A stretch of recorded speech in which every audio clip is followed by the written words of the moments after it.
Hi, welcome to Corona Cartoons. Took another week off. I would apologize, but I told you I was going to do it anyway, so I'm not apologizing. That's just the way it is. Continuing this week with more animated cartoons from our childhood. I'm very excited about this week. As you could hear last week when I was talking to Chewy, and this movie just kind of popped out of my mouth by accident. And I'm like, I'm going to find somebody to watch this movie with me, and I have to talk about it. And I'm very excited to talk about it. But first, a little bit of a change with the show. As I've told you before, I started this show as kind of a way to calm down between Venture Bros and the Frisky Dingo show that's coming up and try to just distract myself from the global pandemic and horribleness. Not totally, but every once in a while, you know, like you need some time off. And that was the idea. And the fucking thing just kept going and kept getting worse. And it's not really something I want to ignore in this fashion anymore. So I will keep doing this style of show for the next few weeks before we start Frisky Dingo, or Welcome to You Are Doom. And I'm not sure what the title's going to be, but next week we'll have a different art and different title, hopefully, if things go correctly. And I'm going to kind of leave the Corona part of this behind and just enjoy cartoons from my youth until I start the next show. That's pretty much all the housekeeping, and now I am very excited to introduce the two people who were willing, and not only willing, volunteered to watch Pagemaster with me. We have Alex Orona from Super GG Radio. How are you, buddy? I am great. It's a nice night, and it's a nice night to watch Pagemaster. Yes. And then I have a friend from, 20 years? Oh, don't make us that old. Is it 20 years? It's about 20 years, right? Probably. I know, at least I've known your dad for 20 years because I was in plays with him. But I'm not sure if we were friends yet, but I have Mrs. Katherine Cliff with us today. Yay! Hey there. Hey. In your first ever podcast appearance. Oh my goodness, yes. So many exciting things. Yes. Get to call out how old we are and do your first podcast. Great. Oh, you're really putting me on the spot here. Thank you so much. You volunteered for it. Like I said, I just put out, hey, does anybody want to watch Pagemaster and talk about it on a podcast? And both of you, I went first come, first serve. You were the first two. Boom.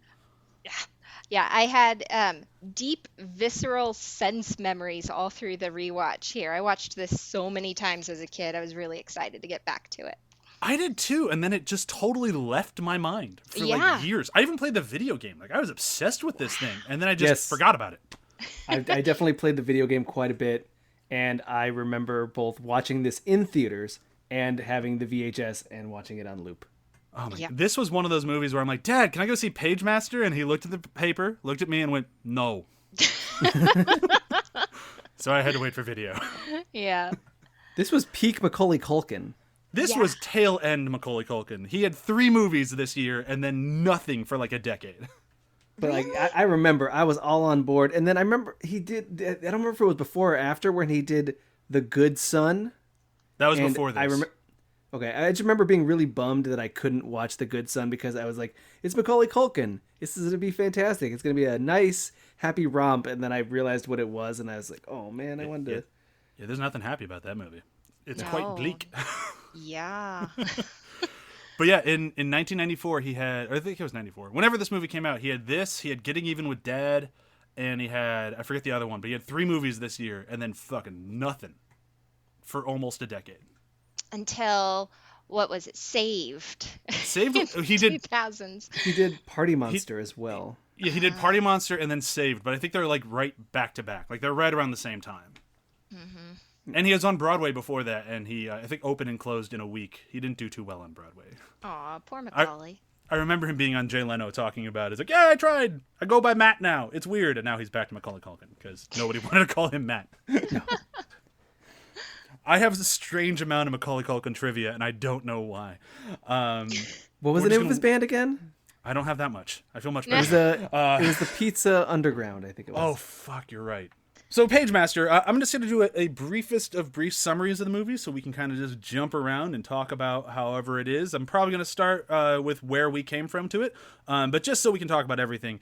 Pagemaster is essentially... If you've ever seen those posters in a library with a celebrity and it says read, it's a movie version of that.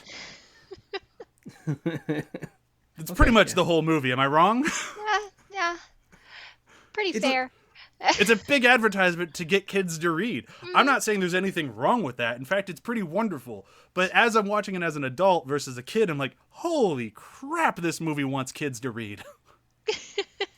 In a way that, like, what makes it so interesting is that it's such a big commercial to the point that they have what Christopher Lloyd just saying, you can find adventure in a good book. It's like, that's just the poster. That's just a poster that's like, okay, you're just putting a poster that says read and then have Christopher Lloyd on it. Yeah, exactly. I mean, like I said, not a problem. It's just kind of obvious. But I'll be a little bit nicer than that. So the movie is basically, there's this kid, Macaulay Culkin, Richie, not Richie Rich, but a different Richie. And he's just afraid of everything under the sun. He's all about statistics, how easily it is to die, just kind of a scaredy cat. And he goes out for a bag of nails to help his dad, gets caught in a rainstorm, ends up in a library, ends up in a cartoon world inside the library where he finds the books horror, adventure, and fantasy. He goes on wild adventures with them, finds the strength within himself to be a braver, more well-rounded child, leaves the animated world, takes home these 3 books that are titled horror, adventure, and fantasy. It's a whole different thing. And then he falls asleep in a treehouse, and that's pretty much the whole movie. Yeah. Yeah, it's a really short movie, in fact. Hour it's like- 15. This movie flies. A lot happens in an hour and 15 minutes. Like, they hit a lot of stories. They do, but then they get to fantasy, and then they're like just kind of vague fantasy. Here's some fairies, here's a dragon, and it's like adventure gets a couple specific stories, Yep. horror gets a couple of specific stories, and then it's just, well, we can't tread on Disney properties, so fantasy. I mean, that's kind of fair. Yeah. And secondly, like, even like watching it now as he's getting to fantasy, I'm like, they're fantasy. She's got a wand. Why don't you just magic yourself to the exit? And that's essentially what they do. Yep. I mean, it makes sense. Like, it's just a little too real. Like, it's like, oh, that's the exact solution. That's not much fun to watch. Yeah. I mean, I guess he had to fight the dragon, so. Kinda. It's just it's just so weird because they did have these specific stories where horror was like Dr. Jekyll, Mr. Hyde, and the adventure was Treasure Island, and so it was like these very specific. And the references were a little more in depth. I don't know if you guys caught some of those things where they scare the pirates by the book horror using an echo to kind of scare them off, but that was the solution in Treasure Island, the book. Yeah. Yeah. Like, So those references are like there. It's a surprisingly well-written movie that's this is kind of silly, get your kids to read by watching a movie book. Yeah, That made sense, I feel right? like it was written by and for librarians. Like, there's all these little like Easter eggs for like they go into horror and there's a raven that flies by and goes nevermore, and like there's just all of these little weird things that are like a kid would never notice. But there's also this weird sort of love letter to filmmaking in it too. Like, and I mean, that's where I'm coming from. I mean, obviously, After the Hype, all that movie stuff. But like, I'm looking at the sets when they're in Dr. Jekyll and Mr. Hyde, and like that horror story, and they look like they're lifted right out of the original Frankenstein. And like the color palette's there, the big sweeping staircases are there. Like, it's all this just kind of like perfectly recreated from the original films back in the day. And I thought that was like a really cool nod for something that's all books all the time. They still took a moment to be like, yeah, but these books were adapted to movies. Mm-hmm. And this is kind of what they looked like. I also like the touch of everything kind of devolving into books. And I know it's about books, but at a certain point, they go into this haunted mansion and then they leave and scale out the back. But when they're scaling out the back, they're climbing down books to the point that like the mansion, the back end of it is just bricks made of books. Yep. Yeah. Even the dragon's stomach as he's going down there, like instead of like kind of bones jutting out, there's like books jutting out, and yeah, it's the book design is all over the set design on the movie. Yeah, it's one of those, like, I watch a lot of animated stuff, obviously, with this show, but there's something to be said about production design and art direction in animated films, and it usually goes largely either unnoticed or unmentioned, and it's nice to watch a movie like this that has been, I don't want to say forgotten, but kind of forgotten by, I mean, our generation, and we didn't really show it to the generation after us. So it's kind of disappearing off into the ether. And when you watch it, it's like they really cared and put a lot of effort into just the locations and just how the locations come to be. Like that hidden book feature was something I totally didn't notice at all as a kid, but in my adult years, I'm like, this movie is beautiful. Yeah. Except, can we talk about the book character design, horror, fantasy, and adventure? I mean, it's flawless. Wow, what do you mean? Oh, You didn't like watching books make out? oh my That was weird. Oh my Yeah. gosh, and the joke about her panties right at the very end. I was Right? like, So oh! weird. Yeah, right in the beginning. That's how it starts. Is like, oh, here's fantasy, and oh, I have to fix my panties. And it's like, oh, Well, yeah, but at the end, after Adventure kisses her, and he's like, "You want to cuddle up with with a good book?" And she smacks him, and then it shows her at the entrance to the cave pulling up her panties. Oh my god. Yeah, it's a little Me Too there, guys. this seems like off. You know, that you have like your main studio movies, and then this one's kind of on the side where it's not quite. It's got polish there. It's got this really great attention to detail, but they're doing some stuff that would normally be kind of like the big studios would take that and be like, wait a minute, let's not put that in there. It's mostly just with the jokes. Like the jokes, they really seem to be like, we know this is a kids movie, but we're going to make those parents laugh, and we're going to try to go sailing over the kids' heads, which I think to a large point they succeed in.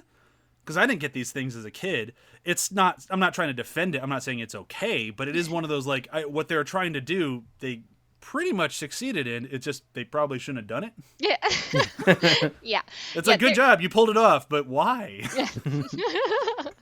They're not quite at, like, the Pixar level of appealing to the parents and the kids. No. No. No, but I mean, that's Disney's bread and butter. Is like, hey, Yeah. look, this movie's for your kids, but you're going to like it too. We've been doing this our entire career. Yeah. They're good at it. Yeah. These guys were a little bit more rough around the edges. Yes. And I'm willing to forgive it. Like, I'm not going to be lining up my son to watch this movie anytime soon. He's only 2. But, like, I feel like there's still an age group that would appreciate it, I think. Yeah, Maybe? I couldn't get my 8-year-old to start watching it with me because she thought it was going to be scary. She's just at this, I don't know. She's a little bit like Rich. She's a little scared of things right now. But she kind of wandered in about halfway through, somewhere in the middle of like the adventure portion of things.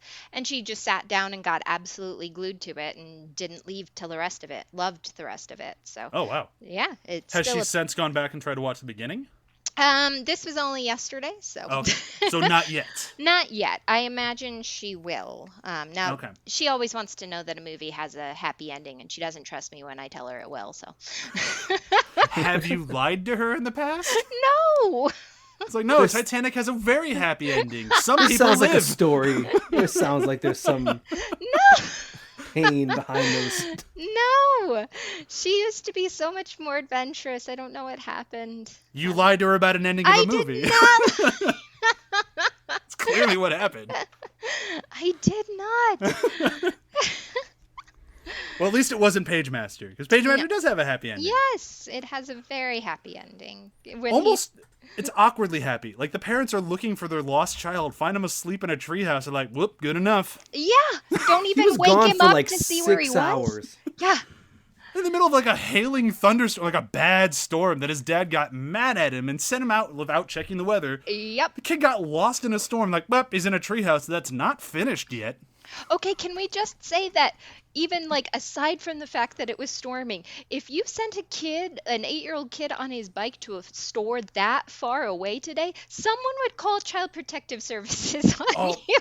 Like, you can't do that anymore. So, since we're talking about him going to the store, I have to bring this up because I didn't want to forget it, and it's so important.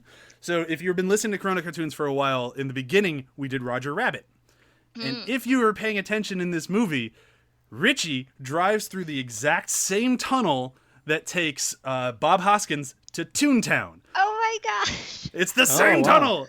And me as like the filmmaking LA nerd, I'm like, oh my God, he's going to a cartoon land. He went through Toontown. And I'm just losing my mind while watching it last night. Sorry for the divergent, but I was just so excited when I saw it. I'm like, holy shit. Well, I was gonna say, Catherine, sending your kid to go get nails in town, and it may take him like an hour. It was a different time. Uh-huh. I can imagine my mother doing that to me when I was, 1994. I was 9. Yeah. Yeah. But again, living in LA, as you guys don't, he's driving down canyon roads where people go like 90 miles per hour. Like, this kid is lost. Yep. Yep. Like, lost. Like, that tunnel is near no society. Can we also talk about the fact that this poor kid has anxiety? Like, he has some undiagnosed anxiety, and his dad's solution is basically toughen up. Yeah, it's the kid who's afraid to swim, so he gets thrown in the ocean. It's like, Yeah. Yeah, no, yeah. So could drown. he's got a fear of heights. He's like, I'll just build him a treehouse. Yeah. It's like, well, come on, man. Like, I feel like there are smaller steps Yep. you can take. Yep, something a little less drastic. And he's just so hysterically stubborn. He's like, I'm building a treehouse he won't use. And she's like, well, he's afraid of heights. He's like, he needs a treehouse. Yeah, so what is the expectation there, right? I built him a damn treehouse. He better like it. Well, he doesn't like those things, though. Yeah. Well, fuck him then. Whoa, Yeah, exactly. whoa. I've tried everything. Have you? Have you? Have you tried talking to him, or are you just still trying to make him be the son that you want him to be? And then the movie rewards the dad. I know. At the beginning, he's like, I feel like I'm just a bad father. And his blessed wife's like, no, you're not. And I'm here like, Yeah. Us here in 2020 are kind of like, eh. You're Bad wrong. might be a strong word. I definitely wouldn't say good, though. Not how I describe you. But speaking of father-esque figures, this movie does have Christopher Lloyd in it. Oh my gosh, the pause before his first line when he's just like walking towards it was the longest, most uncomfortable pause I can remember in a movie in a long time. I mean, he's very good at that. Yes. I just love Christopher Lloyd. Like, whenever he pops up, it's just like, oh, this movie's a little bit better right now. Yep. I think I more strongly associate him with this movie than with the Back to the Future franchise because I watched this a lot more as a kid. So to me, he is the Pagemaster more than anything else. I never said that I'm totally on the same page as you, because that'd be ridiculous that I didn't watch Back to the Future more than Pagemaster. So I'm not agreeing with you that I'm in the exact same boat. That's just not the case. Oh, okay. Uh-huh. Just so we're all clear, I didn't do the same thing. Can't lose your film cred here. Nope, can't lose it. Nope. Mm-mm. I love the Back to the Future movies. He's I've got a even card seen and the everything. third It's one. laminated. Yeah. Yeah, I've never seen the third one. I never got around to it. I'm sure it's fine. I hear there's a train in it, and the kid's really creepy at the very last shot. I've seen enough of it. I'll get around to it. I like the first two. You get the gist. I get it. Trains, cars, whatever. Horses. This one had animated books. Mm-hmm. Much better. Which we didn't really talk about. We just I got sidetracked with the making out, the sex of the books, which is just weird. The biology of it just confuses me, but whatever. You don't need to sexualize books. Right. No, you really don't. Yep. But then again, they cast Patrick Stewart as one of the books, so you already kind of did it. I did not realize that Patrick Stewart was in this movie until this rewatch, and it's because his accent is so totally different to anything else he ever does. He's a very good voice actor. Mm-hmm. Yeah. He's just a very good actor. I feel like people still kind of forget that because he did so much TV work, but he's an amazing actor. Yeah. I think he's done quite a bit of voice work. Yeah. If I remember correctly. I mean, if you just look at this, I mean, he doesn't, like, you don't go, oh, that's Captain Jean-Luc Picard. Like, they don't even sound remotely the same. No. IMDb says that this was his first voice acting. Oh, really? Yeah. Thing. Yes. Yeah. That's even more impressive. Yeah. First time out of the gate. Like, yeah, no, I would never would have guessed. And I liked Patrick Stewart when I was a kid. And I never would have guessed it was him. Yeah. The one that you can guess, obviously, is Whoopi Goldberg. Yes. That one's pretty obvious. Very, very. Also, her first voice acting thing. But that's Whoopi being Whoopi. You know what I mean? Yeah. Like, Yeah. there's She no didn't really character go- as much there. Yeah, she didn't really go too outside the box with the character beyond just being not Whoopi Goldberg. She's not a fairy book thing. She's a woman. But beyond that, it was pretty Whoopi. And it did make me go, God, I miss Whoopi Goldberg. I don't know. Have you seen The View? Oh, no. I miss Whoopi Goldberg. Like, from the 90s when she was fun. Yeah. Okay. Anyway, That's what I'm I was saying. I was like, have you seen the View? You watch The View, you think, hey, I don't know if I miss Whoopi. Yeah, no, I mean old school Whoopi. I'll even go up to Rat Race. She was really fun in Rat Race. That movie Rat that Race, everyone. Rat Race doesn't get its due. I like Rat Race. I totally agree with you. I loved that movie. And But the art design of the books, just like I don't know, the way that their faces are on the spines never bothered me as a kid, but it really creeped me out as an adult. I think it's something about the way their mouths jut out from the bottom. I don't know. It's ugh. Here's where it gets weirder for me. It doesn't bother me with fantasy or adventure, but horror creeps me out. And it's not like creeps me out like, oh, it's horror. Of course it's creepy. I'm like, it looks like his skin is peeling. Yeah. Yeah. Like, I get it. It's a tatty old book. Okay, yeah, they get a little, like, frayed around the edges. But he's also alive. Mm-hmm. It's just kind of gross. He's got the weird jaw. He's kind of got like a droopy eye. There's a lot going on there. His arms are just a little too long. Yeah. I mean, I get it. He's supposed to be like the doofus character, so they try to make him look a little doofus-ish. And they obviously threw in a little bit of Frankenstein's monster style sort of thing. And like, I kind of get where they're coming from. I don't think it necessarily landed. Like, maybe it Even did as a little bit kid, of, like, because I agree, it Hunchback. didn't bother me at all as a kid. But as an adult, I'm like, bleh. Yeah. And like they threw in a little Hunchback of Notre Dame. He started yelling "Sanctuary." Oh, Yeah. sure. Yep, that's Yep. also there for sure. I mean, he yells it a couple times, doesn't he? I think It's like his go-to yell. Yeah. But other than like I don't remember who voiced horror. I don't think that was like a named actor. I think that was just more of a famed voice actor or acclaimed voice actor. I still really like all three of the characters. Like, I actually think they did a good job, like, trying to embody the style of book that they are, like in their mannerisms, the way they interact with Richie. I think it all kind of worked. Like, I thought for such a ridiculous premise of these unnamed books, random horror, random fantasy, random adventure, and when he picks out the physical books later, that's all they say on the title is just Yep. the genre. And these are long books, like very, very long books. And I don't know why this kid would want them, but whatever. But when they're in the animated form, I buy it. I think they did a really good job with the casting of it all. Like, I thought the chemistry of the three books worked. I thought the chemistry with them and Macaulay Culkin worked. You really kind of buy their friendship. Yeah. The Adventure kind of treating him like a jerk. yeah. Yeah. It's really dark though how desperate they are to get out of the library. Like, it makes me desperately want to go to the library and just like find the most tattered books I can and say, I'll bring you home. It's okay. So the movie worked. Yes, it totally worked. But I can't go to the library, Brian.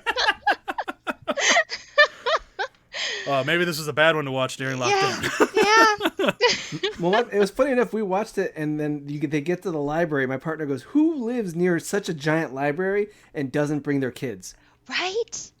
Like, yeah, Oh, like, that's that a place good just point. looked How like does it was that kid cool. not have a Corin has a library card. He's 2. Yeah. Yeah, Yeah.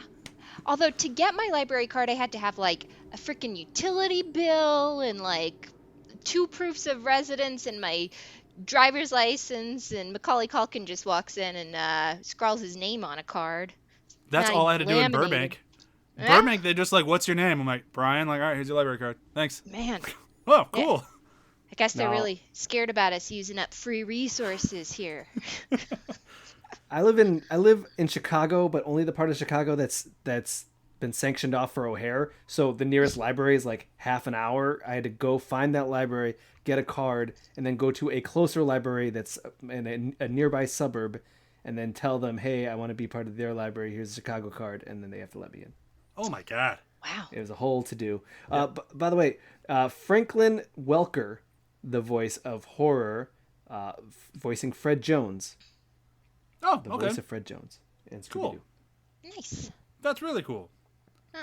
So it's not really like a known actor, but it is a known voice actor. Yeah, I saw he has like a ton of voice acting credits. Well, in this movie also has, I always forget the actor's name, which drives me nuts. Oh my God, I'm just going to look it up because it's going to kill me. I was Jones. surprised that the parents weren't more well-known actors. I mean, the dad has been in stuff Yeah. forever. Like, that guy is everywhere. He's Yeah, just a the dad character is actor. one of those like, oh, it's that guy. Yeah. Yeah. He's never the villain, but he's always kind of a jerk. Yeah. Yeah. Well, I gotta ask, who was your favorite book? Who was my favorite book in the movie? Yeah, both of you. I gotta go. If you'd asked me when I was a kid, I would have said adventure. But now, because of the whole very awkward ending, I'm going with horror. At least he's kind of innocent throughout. Yeah. As a kid, horror was always my favorite because I just kind of felt bad for him, I guess. um, Now I guess I got to go with fantasy because that is the only woman in 90% of the movie. So, Yeah. Ooh. Solidarity. Well, I think I can count them all. And I just watched the movie like 3 days ago, and I still think I can do it. 2. Well, we Two. have the mom, the book, and fantasy. Well, you have one little girl on a bike who's like, Richie's scared. Ah, yes, by Chekhov's bike ramp, right? Yeah, so I think we got 3. But This also, movie has great representation. What are you talking about?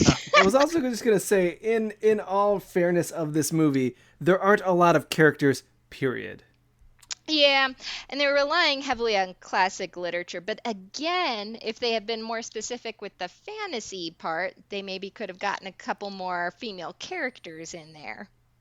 I mean, especially fantasy. Because Yep. I think there's like a female fairy that flies by but doesn't say anything. It's like, come on, guys. Like, Yep. this is not that hard of a thing to fix. But Yep.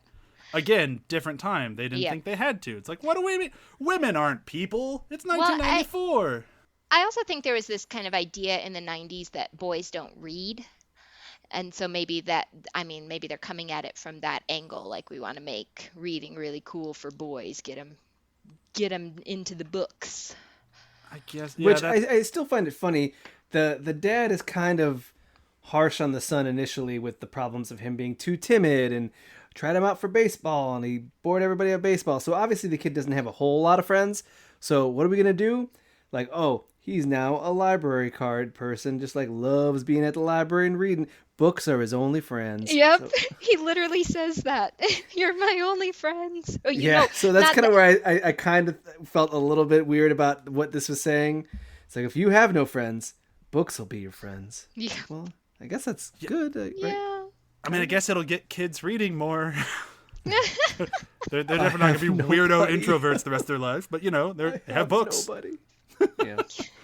The actor that I was trying to think of before who's in this movie is Jim Cummings, and I wanted to get his name right because he's so fucking famous. He is the official voice of like Pete in all of Disney, Goofy's neighbor guy. Was he Long John Silver? I believe he was one of the pirates. He was Yeah. one of the main pirates. So yeah, I think it would have been Long John Silver. He was doing the same voice that he does for Pete, almost, but just a little bit more piratey. Yeah. Yeah. Okay. Yeah. Yeah, the second I heard him, I'm like, I know that voice from everything. He's also Yeah. the voice of like Winnie the Pooh now. Like, he is just one of like the all-time greats in the voice acting world. Yep. Okay. Just wanted to make sure I got his name right, not just like, the guy who plays Pete. That one just felt wrong. It was with him that one of my favorite laugh lines came, which was one of the pirates was saying, "I'll show you the colors of his insides," and Macaulay Culkin yells, "Red, red, they're red." He ain't wrong.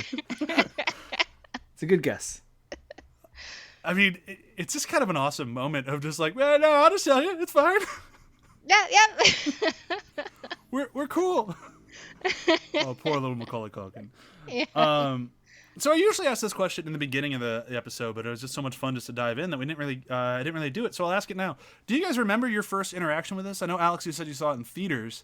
But do you remember, like, was this one of those movies, like when you're kids and like a movie like this comes out, you watch like, well, that's my favorite movie of all time. Did anybody have that sort of knee-jerk reaction to this one, or was this just yet another movie you saw? For me, this definitely was that. Oh, this is my favorite movie. I'm so excited. I think it was on the popcorn bags. It was on the cups. There was toys, and like you said earlier, the video game, which I played wholeheartedly. When you were playing Bomberman? I love Bomberman. I know you I do. will defend Bomberman to the day I die. But this was one of those ones that I just kind of glued onto, that this was what I really enjoyed. There is a slight personal funny story. I actually started reading a lot of, this worked on me too, where I started reading a lot of books, and I started reading the classics. They had like these, for kids, these... Great illustrated classics? Yes. Yeah. I read as many as I could get my hands on. And so that's where this kind of led me to that, where I was really big on reading those classics and like, oh, I got to find more about the horror, or I got to find more fantasy books, and I got to find all that stuff. It just kind of led me to where it really kind of just made me super inspired as a kid to just be excited about books as a whole. And, The weird thing it did for me with books as a kid, and like I had a similar reaction where I'm like, well, that's the coolest thing ever, and it was mostly just because of the scene where he gets abducted into the animated world. I loved the whole like animation dripping from the ceiling and turning into a dragon and chasing him. I thought all that. I still think that scene holds up pretty well. It's just a really cool, pretty scene, and that scene just hooked me, and I loved it. But the weird thing this movie did for me with books was it got rid of the intimidation of long books. Seeing Macaulay Culkin at the end with those 3 huge books, I'm like, I can read those? I thought those were only for adults, and that's when I started picking up longer and longer books. Nice. Yeah, okay, so as a child, I had probably some undiagnosed anxiety of my own. Did your Also, parents lie to you about the end of movies? no. And also deeply loved reading, and also did not have a lot of friends in elementary school. So this movie was like, oh my gosh, like it's, I don't know, like on some level it's okay, like you're gonna be all right. So yes, I do remember really, really like just on I don't know, a lizard brain level connecting with this movie. That's where like I think I'll wrap things up with this question then. If we all 3 had such a strong reaction to this, I know we can't be alone. And even when I did like my Facebook post of like, hey, who would want to jump on with me?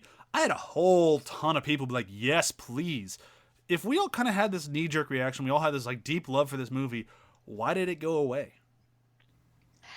I think that there's a level of, like an A tier, B tier, C tier, and I don't mean that in quality. I just mean that the way it kind of came and went, there was a phase where this was like hot and then kind of cold so fast that, and even in that time frame, I feel like if I were to go to movies of 1994, you could find these movies being a dime a dozen. For instance, one of the ones that I was kind of thinking about, oh man, what kind of other movies this kind of made me think of what other movies I may have forgotten. Fern Gully. Oh, yeah. Oh, yeah. I remember watching that movie on repeat. I remember characters being like, this is my favorite character of all time. I don't remember any of it right now. I can't. I think there's a character named Bartok. But I don't remember enough of that movie because they just, at a certain point, they came so fast, just like pumping them out. Like, okay, here's another kids movie. Here's another kids movie. We're gonna sell more McDonald's glasses, and yeah, it just kind of hit hard. So it came and went. That's the only thing I could think of, really. That's interesting. What do you think, Catherine?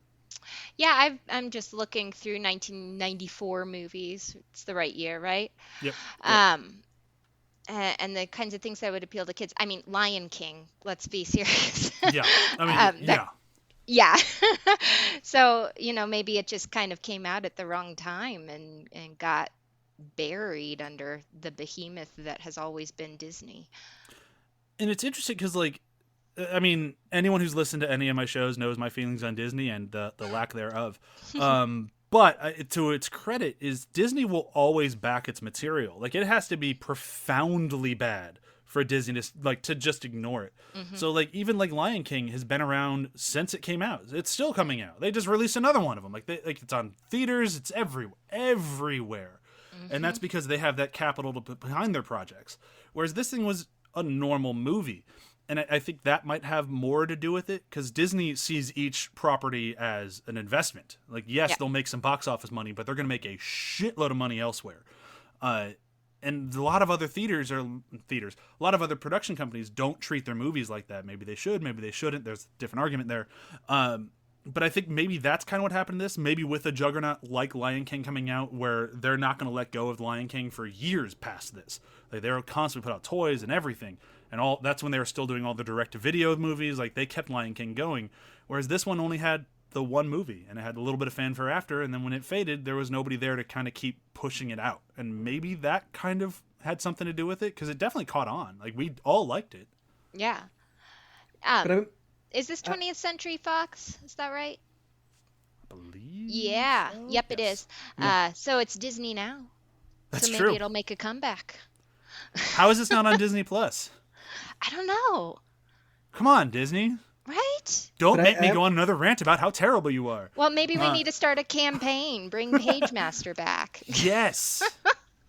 So And actually, just as a as I'm reference- watching, I'm like, this thing would make a pretty decent remake. Like, this is not a bad idea to put out there for kids. Yeah. Hey, kids, movies are great, TV's great. Try books. Reading is They've been great. around longer. You can't go out and make friends right now. Why not Yeah. read a book? Such a good opportunity. It's like you can't go to libraries, as you're just now. Go to libraries, except that you can't. don't do that. Just as a reference, I was looking through and saying, like, what could have buried this movie? And yeah, The Flintstones, Little Rascals, Monkey Trouble, Three Ninjas Kick Back, D2, Blank Check, Little Giants, the Santa Claus, Richie Rich. I see Richie Rich was another one. I loved Richie Rich. They just go on and on. There was tons and tons of movies. And 94 was a big year. Yeah, and that's kind of, and then again, you go like 1 year off, I think, or 2 years off. 92 was Fern Gully. 96, I think, was Batman Forever. Like, there's a lot of these. Just like, oh, okay, yeah, this is full. Oh, The Shadow.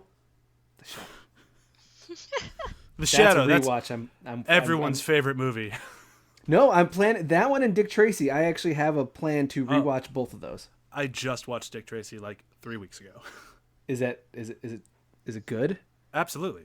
Okay. Absolutely. Warren Beatty crushed that movie. Highly recommend. If you've never seen Dick Tracy or you need to rewatch it, highly recommend it. If it freaked you the hell out when you were a kid because of its practical uses of makeup, good news. It will still freak you the hell out. Speaking fully from experience, Moonface is still freaky as hell. He's only in the opening, and it scared me my entire life. You know, I'm over it though. It's cool. Final thoughts on Pagemaster. Is there anything that we've missed that you feel needs to be said about this movie?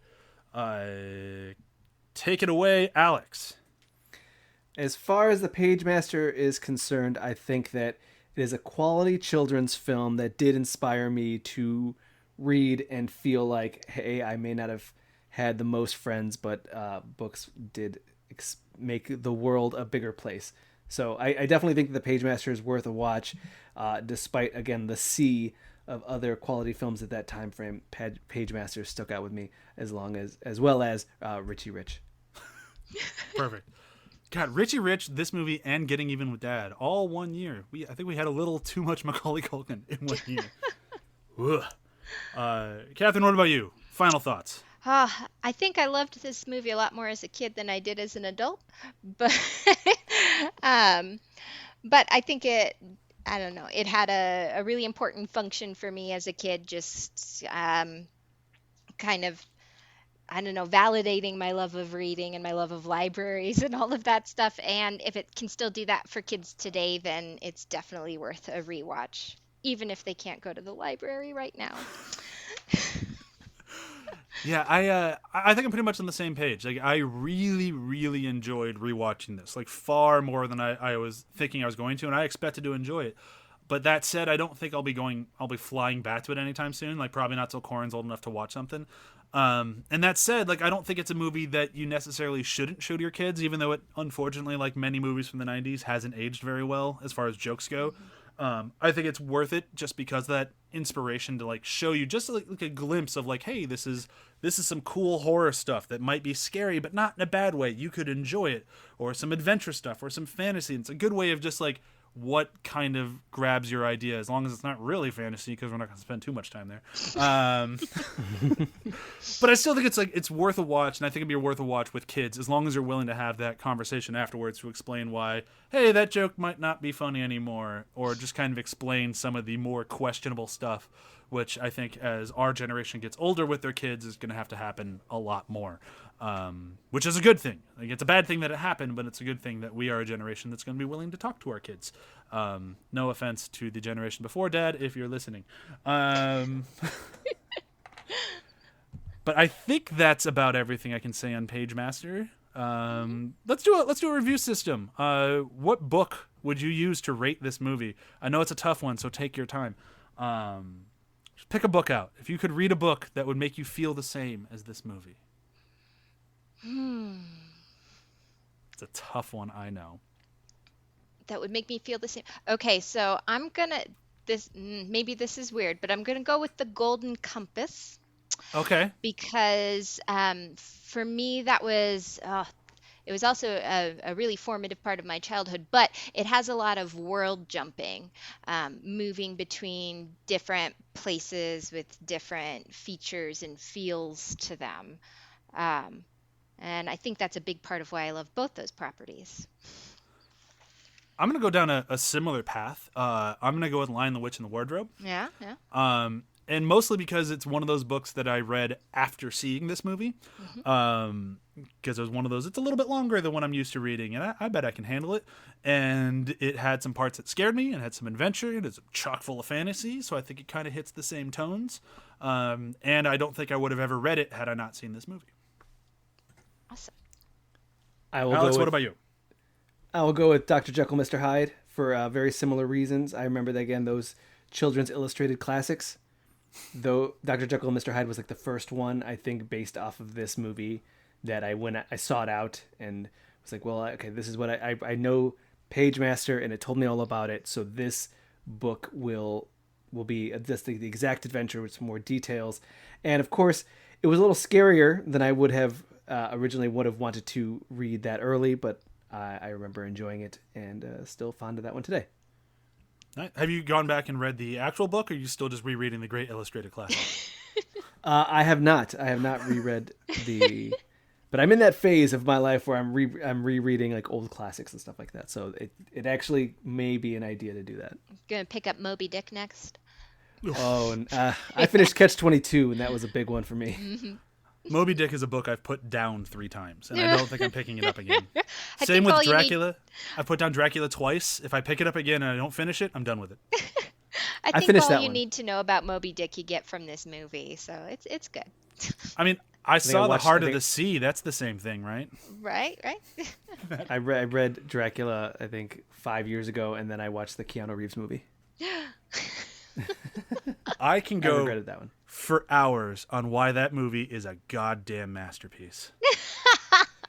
That's one of my brothers. His cry movies. He says that it's like a really intense movie because Dracula superseded time to be with someone he loves. The filmmaking involved in Bram Stoker's Dracula is so perfect, it's scary. That movie is a masterpiece. You know the shots like when they're on the train and they're going through and you see like the superimposed Dracula in the sky? That's a double exposure. They use the same film. That's not a computer effect. They actually shot that on the same strip of film. That's amazing. That movie is perfect. I can go for a long, long time. In fact, if you want to go back to an After the Hype episode on Dracula where I do that exact thing, you can go to hhpod.com. Seriously, watch Dracula. It's great. Sorry, Alex, you did not enjoy it. It's okay. It was more Keanu that I thought was Keanu and what is her name again? Winona Ryder. Yeah, Winona Ryder. Yeah, she's never the right choice. Oh, come on. Another 1994 movie, Little Women, and she's amazing in it, and you can't argue with me about it at the end. I honestly can't. I actually think Little Women's a great movie. Thank you. I might not like her in it, but I think it's a great movie. It is a good movie. I think that's everything I have to say. This was a lot of fun, guys. I was a little nervous because this past week was a rough week for the entire world, and I was a little nervous about talking about something fun, but this was actually really nice. Everything's been on fire, but Yeah. at least this was a lot of fun. Yeah, it was. So I know Alex has something to plug. Catherine, if there's anything in the world you would like to plug, please, this would be the wonderful time to do it. I will kick things off very briefly with hhpod.com. Go there. We have so many shows, so many articles. I could not recommend any of the other stuff that people do on our network more. They are all very, very talented. Please go check them out. athpod.com. Alex, you're on a show, right? We are a Super GG Radio, a podcast about beta testing video games and ever exploring our ever-growing backlog of video games. I have 2 other co-hosts. We hang out, just friends hanging out. We also have the occasional guests. Anchor.fm/SuperGGRadio. There's also twitch.tv/SuperGGRadio and Twitter @SuperGGRadio. Katherine, do you have anything you would like to plug? I don't make anything. You can for sure cut this out, Brian, but there Leonard Nimoy's in this movie, and there exists out there on YouTube a video of Leonard Nimoy singing Bilbo Baggins, the greatest hobbit of them all, a song that he made in the 70s where he is wearing the Spock ears, but singing a song for some reason about Bilbo Baggins. And it's bizarre and delightful. And if you just need something else to take your mind off the world, go and watch that. Why would I ever cut that out? I need to go watch that the second I'm done recording. Okay, so if I'm going to send you a link because there's a particular one that I link to in my classes for my students. I make a link right before finals that says finals solutions. And it links to that video. And the comments under it, someone commented recently, my professor linked to this as, like, instead of rickrolling us, linked to this. And there's a whole thread underneath there where people are like, oh, best professor ever invented Spock rolling. So that's all about me. Well, congratulations. Yeah, there you go. And you said you had nothing to plug. You invented Spock rolling. There we go. That's a real thing now. It's out in the world. Indeed. All right. Thank you guys so much for this. This was a very fun episode. I really enjoyed revisiting it, and I loved our conversation. It's a very good evening. Thank you very much. Yep, thanks for having us. I'm going to say bye! Yes.